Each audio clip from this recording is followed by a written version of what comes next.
Hero pose. Might be a little scary, but I promise it is accessible for everyone. So if you can't get your hips quite to the ground, let's look at some ways we can still get into the pose, okay? A couple helpful things could be a blanket, maybe some blocks as well. Blanket for the ankles, or even for the knees, if you have really bony knees. But our ankles are really exposed here, so I'm gonna put a blanket right under them. My tops of the feet are down on the mat, soles of the feet pointed up toward the sky. Knees are together, feet are, they could start about as wide as the mat, okay? And I'm gonna stack, for now, 2 blocks underneath where my seat will be on the lowest setting and wide, right? That was maybe an insult to myself, but I wanna make sure that I have a big enough seat, right? So that both sitting bones can be on the block. So I'm gonna lean forward, bring a little bit of weight into my hands just to gently lower my seat onto the blocks. There we go, I'm coming upright, got both sitting bones on the blocks, and I'm relatively comfortable here, okay?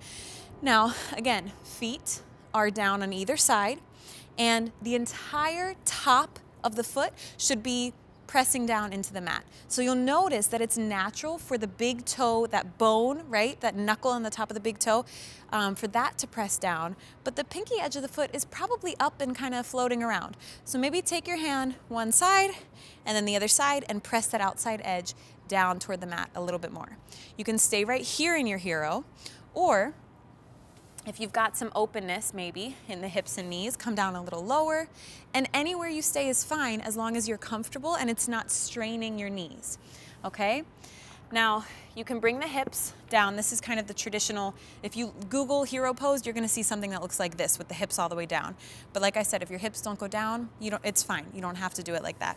Wherever you are though, think of knees pressing down. You can even use your hands to press them down into the mat and then try to actively use the knees to do that. And maybe bring the hands back behind you, opening up the chest, and you'll notice your knees start to lift, press them down a little bit more. That's also gonna tuck your pelvis a little bit more, so now the tailbone is really reaching down toward the ground and even forward just slightly. I like to stay in this position and really focus on the feet, using both hands to press the outside edge of the foot down into the mat. But again, wherever you are in hero is fine. Make sure you have both sitting bones rooted, planted down, whether it's on blocks or straight on the ground.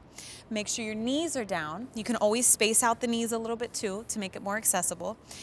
Spine is upright. And the most important thing, as with any yoga pose, is that this pose should not hurt. If it hurts, try some of these different variations and see if you can find a way that's accessible for you. But again, if you try everything and it still doesn't feel good, don't do it. You don't need to do hero pose. But if you want to do hero pose, this is how you can do it.